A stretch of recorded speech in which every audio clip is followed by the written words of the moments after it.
Hi everyone, Jason here from Spiritualbabies.net. You've joined us again for the Haftarah half hour, where we go through the Haftarah portion for the week's Torah portion.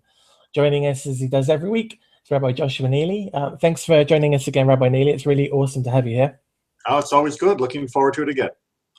So this is the Haftarah for Kedoshim, which for us is going to be Amos 9, 7 through 15. But the Sephardim read a different passage, don't they? Well, actually, it's a completely different part of the Tanakh. Correct. It's unusual, but although there are different traditions between the Ashkenazim and Sephardim for some Haftarot, this is a rare example of where the difference is not just a difference of which verse do you start with or which verse do you end with, but an entirely different sefer, an entirely different book from the books of the prophets. And so the Sephardim read from the book of Ezekiel. The tradition I had is that to read Torah publicly was an issue, so they used the prophets to be able to teach the Torah and to read from the scriptures without getting into trouble, which then it's difficult for me to equate that tradition with the fact that there's now two groups of people have got two different passages sometimes, or two different completely different books. How did that occur if a group of people came up with these Haftarah portions? Well, actually, it's the tradition that you're reminded of is perfectly good, except for the fact that you have in mind a group of people, a committee sitting in a room. That's the only part where it doesn't quite fit. Instead, as you said, there were times, and there's debate about when this period was, whether it was during the Seleucid occupation that led to the Maccabee revolt, or whether it was under Roman occupation, but that there was a time when public reading and teaching of the Torah was forbidden. And the idea was to read from the Nevi'im, from the prophets, something comparable in order to elicit the same information, to sort of trigger the same memories of what the Torah itself had been. It was never meant to be a full-time replacement, but it meant that you could still talk about what the Torah was talking about without violating the law, at least publicly, and then you could study Torah privately. And the miracle isn't that the miracle isn't that they had the slight difference between the two. The miracle is that there's any agreement at all.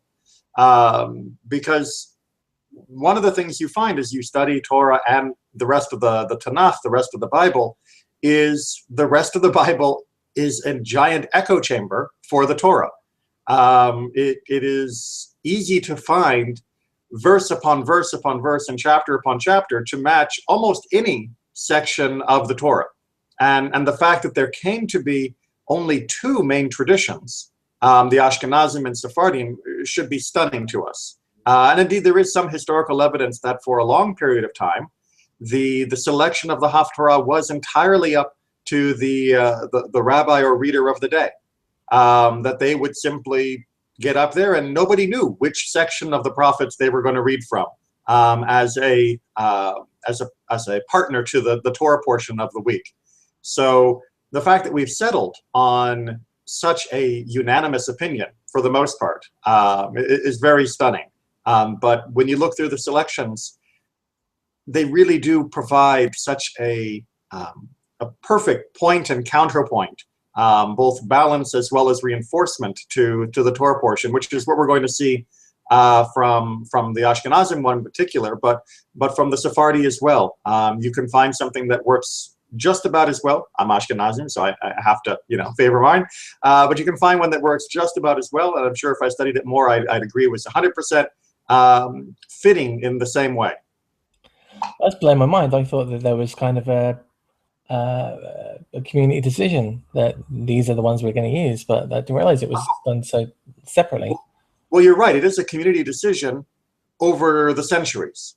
That is to say that over the time, this sort of evolved as being the standard Haftarot that would be chosen. That it went from everybody choosing for themselves to being certain ones becoming the norm, to being singular ones for vast chunks of the Jewish world being the default selection. But that was a choice by the community, not by a committee. And that's a whole other show and discussion about the interplay between the scholarly elite and the masses of slightly less educated people, and the cooperation that goes between them in shaping Jewish practice. All right, so as I mentioned, we are reading Amos 9, 7 through 15. If you want to read what the Sephardim will be reading, it's Ezekiel 20, 1 through 20. And Ezekiel's always a good read anyway, so why not, after this, go and have a look at that. So we're going to jump right in. Amos, one of the minor prophets. Minor in the sense that we have less of his writings still extant to this day. It's important to remember that whenever we say the minor or major prophets, we're not talking about the minor or major gift of prophecy that they had, and we're not talking about the minor or major importance of their prophecies. We're just simply talking about the length of their books. And for some prophets, although they certainly would have prophesied more than this, there's a few exceptions to that, we just don't have copies of that anymore, and it's been lost to history. And so they get put into the minor category only for that reason. Right. Do we know much about the time that Amos lived in? I mean, what's going on?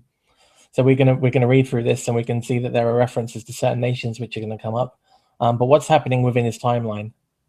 So Amos lives and prophesies mostly to the northern kingdom, and he's around like the mid 700s or so of the Common Era, and he of course was prophesying towards what would become the end.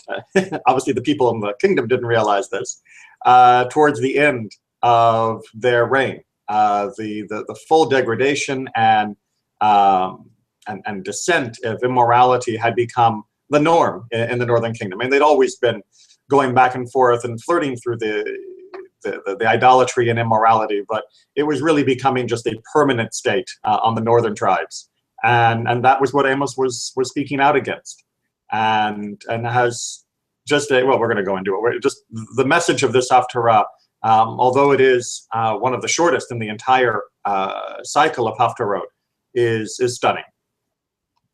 Yeah, the reason I asked is because I wanted to give people an idea of the time span. It's a very short Torah portion, like you said, but it's an epic when it comes to like kind of longevity in the generations that were involved in what's said and the fulfillment of it. But we're going to just jump straight in. All right, so we're starting in 7. To me, O Israelites, you are just like the Ethiopians, declares the Lord. True, I brought Israel up from the land of Egypt, but also the Philistines from Caphtor and the Arameans from Kir. Behold, the Lord God has his eye upon the sinful kingdom. I will wipe it off the face of the earth, but I will not wholly wipe out the house of Jacob, declares the Lord. That's very interesting for me. I mean, I was looking at that, and I don't think I've seen so explicitly God not just compare Israel to other nations, but that God's guided those nations in it's almost like he's saying, you think you're special? I've done this for these people too. And when you see that he's mentioning people who went against Israel, and it's kind of mind-blowing. It's kind of, your mum says to you, you think I'm just being nice to you? And then says that she's nice to the school bullies that have just taken your lunch money. It's kind of shocked me a little bit. Yes, I mean, that opening line, verse 7, is stunning. And if I can just, before we get into the meat of it, the JPS translation, although it is lucid and definitely captures the essence very well, loses one part of its translation that I think is sorely missing, which is that the opening line here is phrased with 2 rhetorical questions. It's not just you are like the Ethiopians to me. It's are you not? It's not that God is telling us. God is asking us to understand and acknowledge this as though we should have known this. What did you think? That I only cared about you? That you're my only children on earth, and that's it? And therefore, the implication is you thought you could get away with anything. You thought you were my only child, and therefore, what was I going to do? Get rid of you? Because, you got no other kids, so yeah, I've got you over a barrel, God. And God is saying, don't you realize that the Ethiopians are also my children? Don't you realize that just as I had a hand in bringing you up out of Egypt, I have been instrumental in the history of the Philistines and of the Arameans and all of these others? Don't you get it?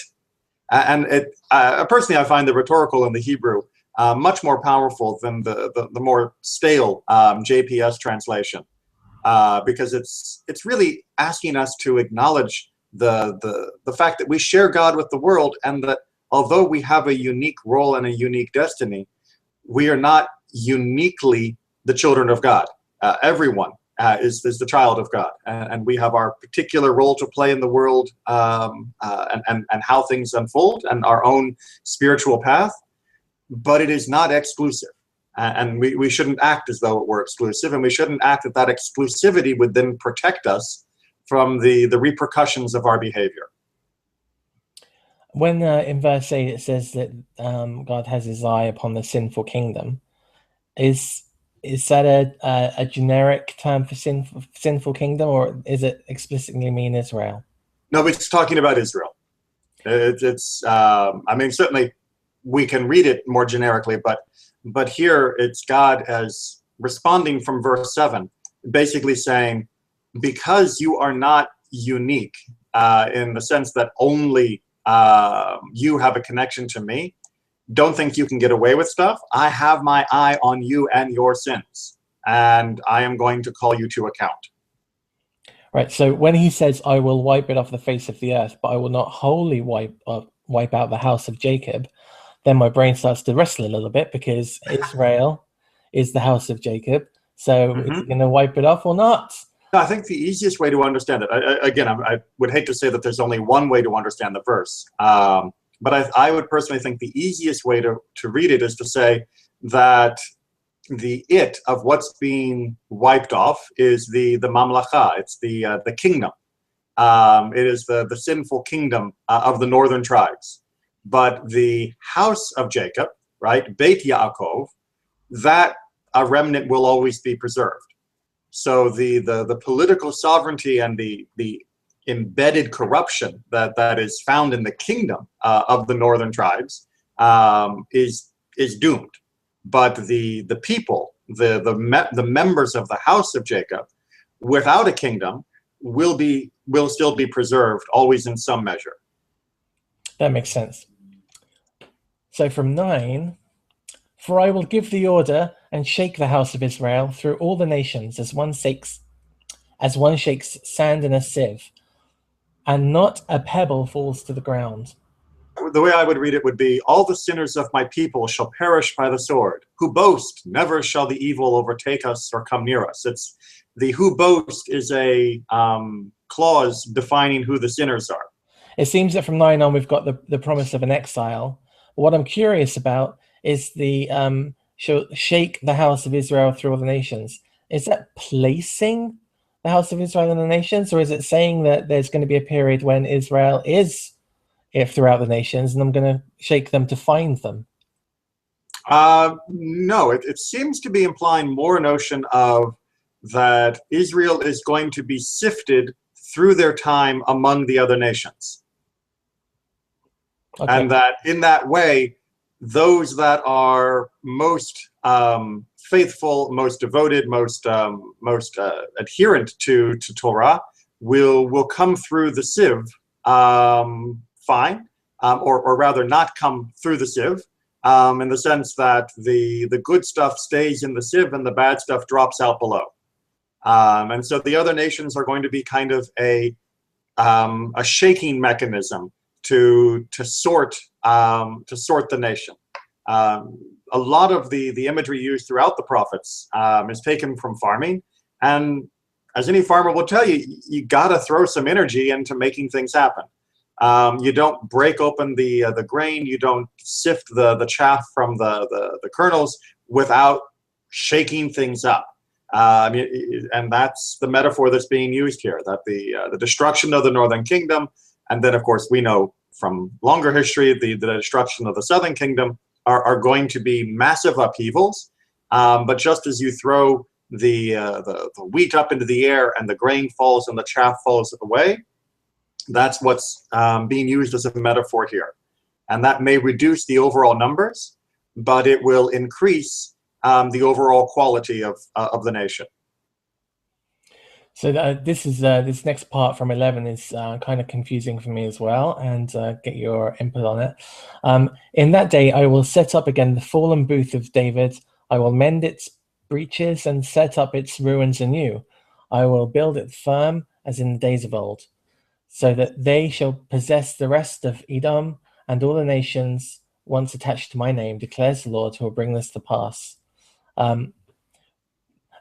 If that's attached to, when I read it, I read that this is going to happen to the people of Israel in the day that it brings up the fallen booth of David. But the fallen booth of David surely is like a messianic age. Absolutely, and even more.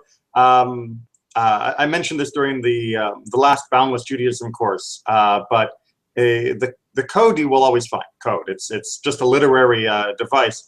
Every time you see in the Hebrew bayom hahu, on that day, or in some of the translations it'll say in that day or on the day, that is an indication that it's referring to the Messianic age. So when it says on that day, I will raise up, I will reestablish, I will make whole again the fallen sukkah of David. That's the term that's used for booth. It's talking about the restoration of the nation as an independent kingdom under a legitimate ruler and truly faithful to God, rather than what Amos is currently living through, which is pretty much none of that. And so this is indeed the idea that everything will eventually be made whole and good once again, and that everyone will be gathered back. And so verse 11 is happening after the verse 9 and 10, or at the same time? After. Okay. So it's verse 9 and 10 is sort of the thematic low point in terms of the hope and the optimism, and then verse 11 is shooting back up towards the crescendo of the end of the Haftarah and the end of the book of Amos, towards this positive outlook that in the end it will be eventually wonderful and good once more. And one other or two other questions about verse 12. First question, the rest of Edom, is there a kind of traditional landmass for that? I know there's some tradition that means Rome. And the nations once attached to my name, outside of Israel, do we have an indication of who those nations are? So this verse is confusing in both the Hebrew as well as any English translation. Ibn Ezra, let's see how well I can says what he says. So Ibn Ezra tries to say this is a verse that can only be understood if you read it. Well, kind of like we had that earlier verse where it didn't flow quite naturally in the normal expression of what we think of as grammar and syntax, that this is poetically constructed. And so what he interprets this to mean is that it will come to pass that that Israel will possess the remnant of the other nations, that Israel will then occupy these territories and be in control, and all of the other nations as well that have been sort of wiped out during this process. And he says this is connected to the destruction that was brought by Sennacherib, that was brought by the Assyrian king that destroys the northern tribe. That essentially what happens is that all of the nations of the ancient Near East are shaken and destroyed by Sennacherib, and that in the ultimate restoration of Israel, Israel will be in possession of a much larger territory, and everyone within that territory will then call upon God's name. that this will be an ultimate restoration with the empire of Sennacherib essentially being replaced by the empire of the Mashiach. It's kind of hard to say that that's exactly what the verse means, because the verse is a little awkward in its phrasing. Awkward to understand, obviously not awkward because the author made a mistake. But it's a wonderful reminder that we can't say incontrovertibly that we know what a verse means. Now, it is interesting, though, that this idea of Sennacherib having destroyed and shaken all of the nations of the ancient Near East becomes a halachic principle within Judaism. There's a question in the Talmud that comes up with, well, what about people who live now in the communities of Moab or Ammon? They are forbidden, according to the Torah, from joining into the tribes of Israel. They can't become converts. So what do we do? And the answer that Rabbi Joshua gives against Rabban Gamliel is that everybody has been mixed because of Sennacherib. And therefore, you can't say with certainty, this person is an Ammonite or this person is a Moabite. And therefore, just because someone's living within the ancient borders doesn't make them an Ammonite or a Moabite. And therefore, they are not prohibited from becoming converts and from joining. And when Rabban Gamliel tries to push back and say, yeah, but don't we believe that people will be restored to their places? There's a verse in Jeremiah that says as much. And basically Rabbi Joshua says, yeah, but that might only happen in the same time that we are all restored to our place, meaning that Israel and Judah are reunited and reformed. So we'll deal with who's an Ammonite and Moabite more carefully when the Mashiach comes. But in the meantime, we should treat everybody as though they are mixed, and therefore we follow the majority. And when we follow the majority, we know the majority of humanity is not a Moabite and Ammonite, and therefore we can accept them as converts. The Moabite argument does come up quite a lot, particularly with Ruth. Yes. Because that obviously leads to issues with David. The lead argument that I often hear is that it was the men, the Moabites, that were the issue, and not the Moabitesses. That's the Orthodox answer I sometimes get. Yep, that is in fact exactly as how Jewish law interprets those verses. A time is coming, declares the Lord, when the plowman shall meet the reaper and the treader of grapes, him who holds the bag of seed, when the mountains shall drip wine and all of the hills shall wave with grain. That's a lovely picture, isn't it? So are we talking about a fullness there, isn't it? It's the end of a harvest season there, and it's in abundance. It's not just abundance. Again, I've learned so much about farming from studying Tanakh. But the idea is that the plowman should never meet the reaper, because the plowman is there to plow at the beginning of the season, and then you plant, and then you grow, and then you wait, and then you reap. And once that's done, then you wait a while until it's time to plow again. And what this is basically saying is that the reaping is going to be so extensive that you won't be done gathering in your crops before it's already time to plow for the next year. So it's not just a beautiful pastoral scene. It is a massive, almost miraculous statement of abundance and prosperity. And the same thing with the idea of the treader of the grape and the sower of seeds. These are things that happen at two different times during the year. And if you are still doing one when the other's happening, it's only because of the abundance. One other thing I want to point out on this verse 13 is that essentially this is a restatement, a reformulation of the verse, chapter 26, verse 5 in the book of Leviticus, where it says, "Your threshing will overtake your vintage, and the vintage will overtake the sowing." So, as I mentioned at the very top of the program, the fact is that the rest of the Tanakh echoes the Torah over and over again in many different ways. Personally, I think it's one of the best counter arguments to those that try to claim distinct authorship for the different parts of Tanakh, that although they may have been penned by different people at different generations, the singular capital A author clearly was driving the writing of all of them. I will restore my people Israel. They shall rebuild ruined cities and inhabit them. They shall plant vineyards and drink their wine. They shall till gardens and eat their fruits. And I will plant them upon their soil, nevermore to be uprooted. From the soil I have given them, declares the Lord. I love the way it ends on a high. I know we've mentioned it nearly every show, but it's just great to end on a high, and such a great high too. Well, that's the end for the entire book of Amos as well. And given how much grief he has given to the people of Israel for their deserved what they had been doing, it's nice that even at the end he could still have this vision of optimism and hope for the long-term fortunes of his people.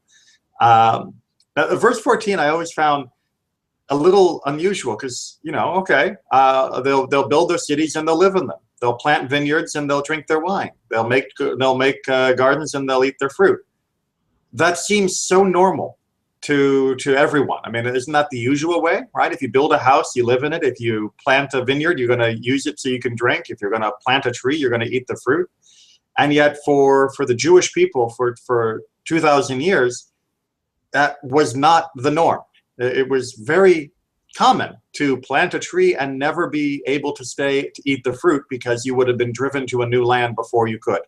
To have a vineyard that you would not be able to drink the wine of. And what is normal is such a blessing. And that can be used as a prophecy of messianic redemption, just to live a normal life, just to be able to work the land and enjoy its produce.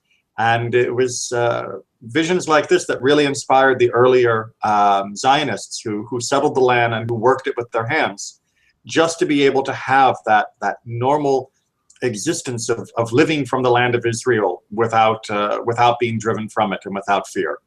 We're still working on the no fear part, but we're getting better, getting closer. And Genesis Rabbah, Bereshit Rabbah, the great collection of Midrash, there's a very interesting interpretation. As you probably have come across in many of the Midrashim, they like the sages like to go word by word to interpret what's being said here in a way that may not seem intuitive at first. And so the way it gets played out is they talk about this, behold, the day will come, said the Lord, that the plowman will overtake the reaper, or will meet the reaper. And they say the word plowman, this refers to Judah, meaning the southern tribe. And reaper, this refers to Joseph, meaning the northern kingdom. So when we say the plowman will meet the reaper, what we're talking about is the reunification and the reconciliation between the north and the south. Something that is also symbolized by the prophet Ezekiel in the famous vision of holding two sticks in one hand. And they go on to say the treader of grapes, this is another reference to Judah. And the one who sows, this is a reference to Joseph. And it says, and when the mountains shall drip wine, this refers to then the totality of all the people, of everyone together. And when the hills will melt, the Midrash says this is talking about, and the rest of the world will be able to do nothing, that the rest of the world will melt away, that all of those who plot or scheme or who try to attack, when Israel is united, they will be completely unable to do anything. They will have no hold over our people. There you go, everyone. That was this week's program. I hope you enjoyed it as much as I did. And stick around to the end of the show. You'll find out what next week's Haftarah portion is. And if you've got questions, please leave them below. You can find Rabbi Neely and myself on Facebook, so come and say hi there. Thanks for joining us again this week, Rabbi. It was a really great show. Well, it's a great Haftarah. And we'll see you all again next week. Bye-bye.